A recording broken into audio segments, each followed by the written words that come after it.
Today I'm going to be taking a look at the newest Christopher Ward C63.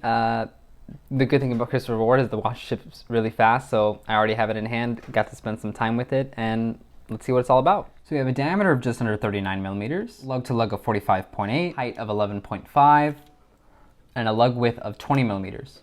Some of the general specifications for this watch, we are going to have the Sellita SW200 movement in here, 38-hour power reserve, 28,800 beats per hour. Mine is currently running around -5 seconds, so really not all bad, all things considered, because I think the movement is just stated at an accuracy of around plus or minus 20, so -5 is pretty good.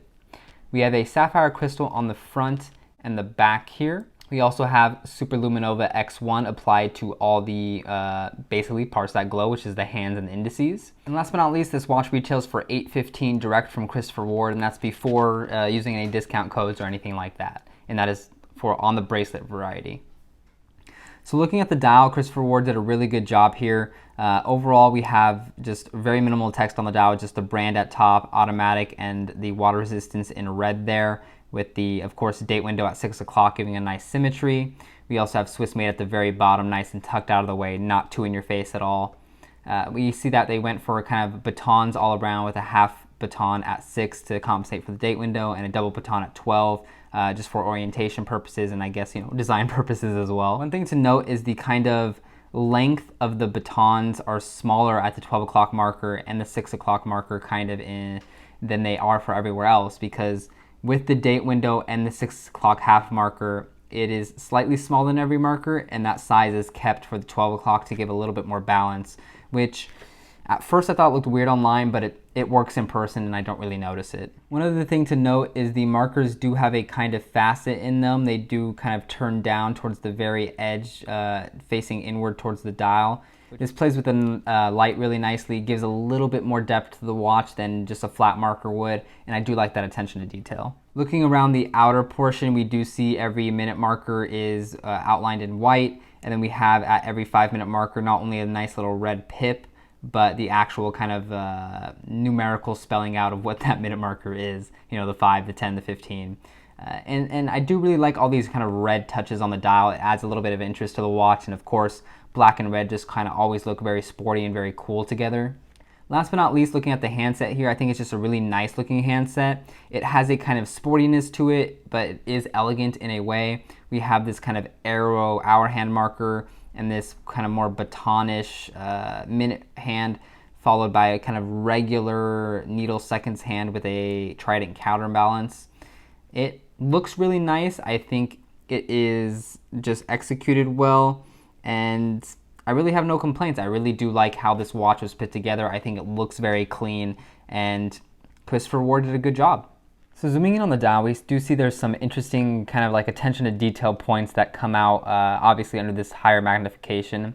One is that on both of the hands, we see that there is this kind of brushing down the middle, as well as with the hour hand, you can see kind of like that arrowhead tip brushed, versus polishing, high polishing on the sides there, which is a really nice touch. I think it lends the kind of hands shining a little bit more since there's more contrast between finishings there. You can see there is a little bit of roughness along the edge of the hour hand, along the edge of the regular minute hand.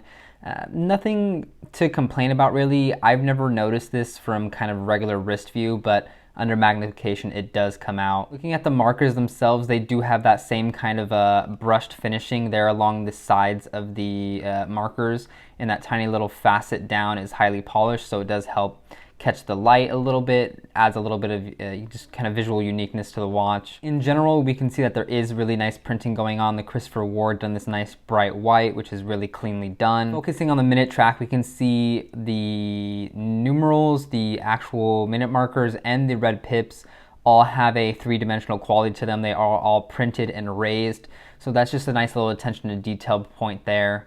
Other than the initial roughness around the handset, I don't really see any other imperfections on the dial itself, not even in the finishing of the markers.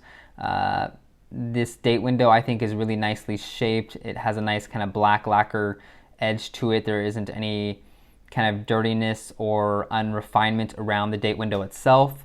And of course, really nicely done with this automatic red text there, or sorry, the water resistance text in red. So overall, I think the Christopher Ward really does hold up under macro. I think the black of the dial, being so black, being so lacquered, it could have kind of easily caught a little bit of dust that on other dials would have gone unnoticed, but this would have stood out. But here, we see it is fairly clean, it is well done, and it is a really nice dial overall. Moving into the case of this watch, and I think this is maybe the best part about it.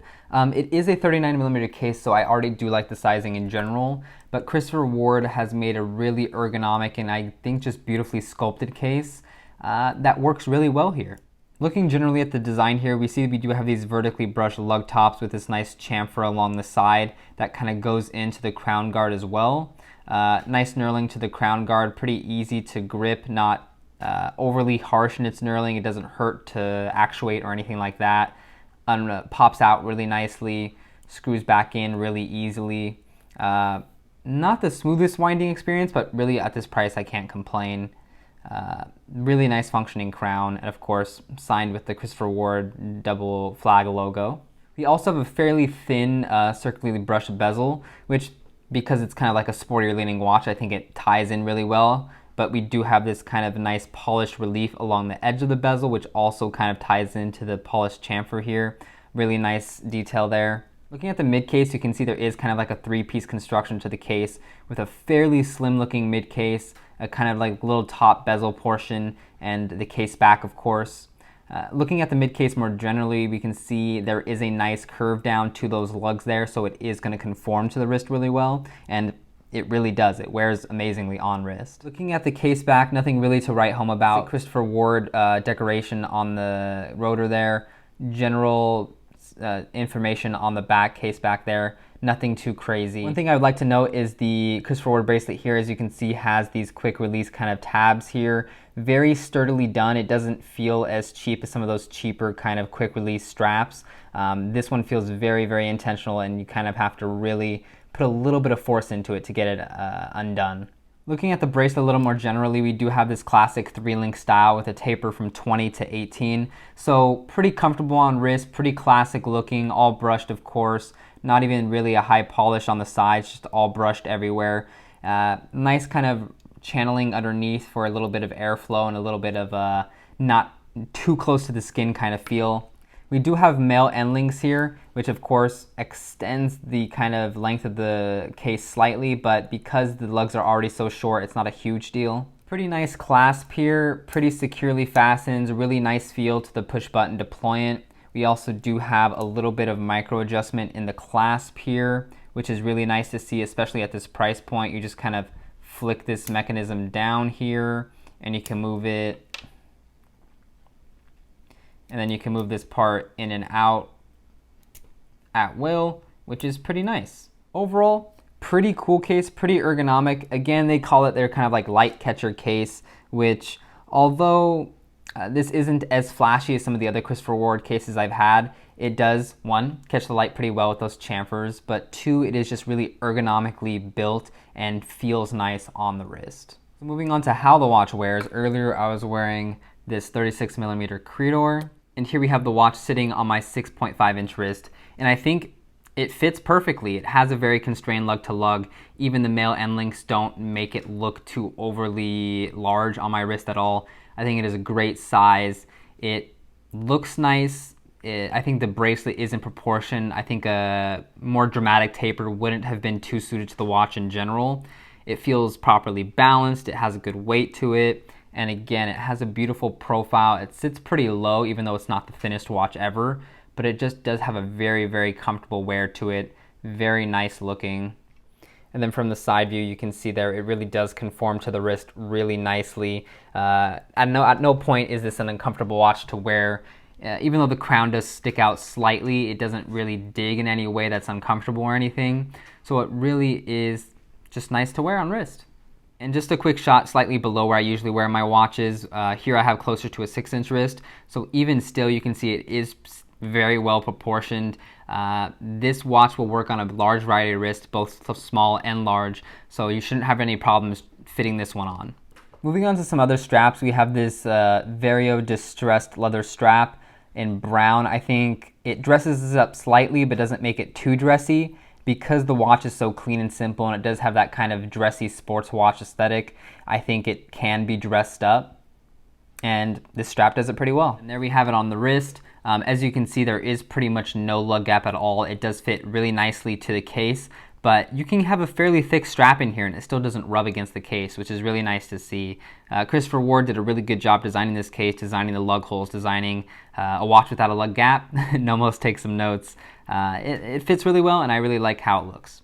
Here we have a nice Barton Canvas strap. I think it pairs really nicely with the red tones on the watch, and of course it makes it a little bit more casual. And there we have it on wrist. Maybe not everyone's cup of tea, but I dig the look.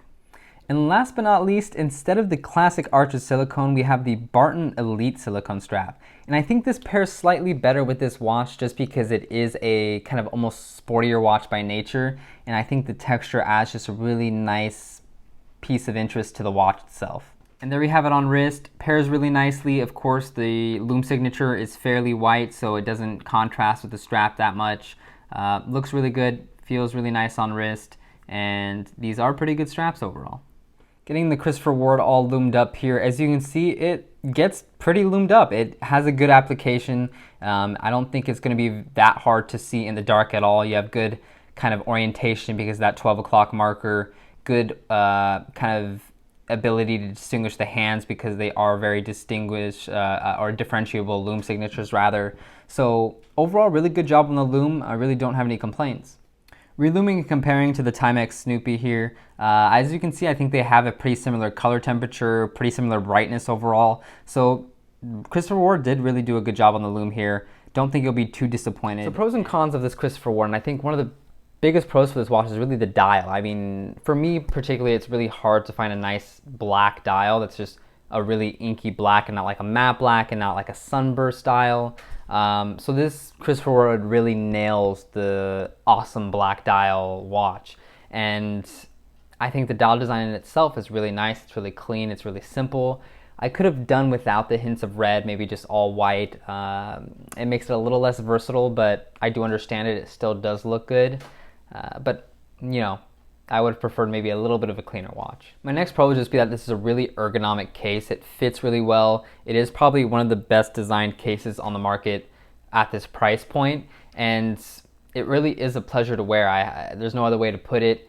They did an amazing job on the case, and it's well deserving of your money at this price. My last point, and it's kind of already been alluded to, is the fact that this is a great value for money watch. I think at the kind of under $1,000-ish price point, it's really difficult to beat this watch. It is a complete package with a great bracelet, a great case design, a pretty good and versatile dial just design, and it's really well built. It is a watch that I think blows a lot of other watches out of the water. I mean, you can go for like a Notice Sector, which is really well made, but this definitely does feel like a step up in a lot of ways. It is definitely one of the best watches at this price. And I know I've already said that, but it's just true. I would have no qualms about recommending this watch. It just is really well made, really well executed, and yeah, and it's a good size too, which is always nice. It's always nice to see a watch under 40 millimeters. Moving on to some cons of the watch, and really there aren't many, but one of them I would state is that maybe for some it'll be too kind of simple for a sports watch. And I know it kind of sounds weird at first, but I feel like this watch definitely does try to toe the line between kind of two worlds, like a dress watch and a sports watch. And for some, it might be, you know, too simple to fit that sporty arena. You know, I think the GMT with the bezel, with the added GMT hour hand, that leans very hard into the sports watch territory. And I think it exceeds that, you know, goal. It looks really awesome as a sports watch. This one I feel is a little more awkward. It has a lot of sporty elements, but it's not quite there all the way. It might just be my opinion, and this may be the perfect watch for you, but this is just how I feel about the watch. And if you know me, you already know I kind of lend towards dressier watches anyway, so that's just my take on it. And my last con, and again, there really aren't many with this watch, but it would be that they have male end links on the watch. I just really don't like male end links most of the time. I think female end links kind of give the watch a better stance most of the time. I think male end links kind of elongate the watch too much sometimes. It can also make the watch bracelet look too thick and too bulky. So It is a well-executed bracelet. It's really well made. It's really well finished. It feels comfortable on wrist. It has micro adjust, all that good stuff. But I personally would have just preferred female end links. And final thoughts for this watch, and obviously I think based off this review you could tell I think it is an amazing watch. Am I going to be keeping it? I don't know, because I'm also going to be getting the GMT, and probably one of them are going to be staying, because this is an amazing watch at an amazing price point. When I saw that this watch was around, $600, $700, the fact that it was under $1,000, I think this is tremendous value for money. So if you're kind of looking for that quote-unquote everyday watch, that go anywhere, do anything watch that can be dressed up, can be dressed down, obviously is included on a bracelet, can be put on a leather strap. This fits the bill for like 99% of that. I don't think there are many situations where this will look too awkward. I mean, sure, the red can maybe be particular with certain strap pairings or something, but overall, I think this is an amazing watch, and if you're considering getting one, I don't think you'll be disappointed. Of course, some people will just never like the fact that it says Christopher Ward on the dial. At the end of the day, it's just a brand name. People don't get up in arms about it saying Patek Philippe on the dial, and that's also someone's name. So I think at the end of the day, if it's a great watch, I mean, kind of who cares what it says on the dial unless it's not something outrageous. So yeah, this is a really good watch. I thoroughly enjoyed wearing it, owning it, reviewing it.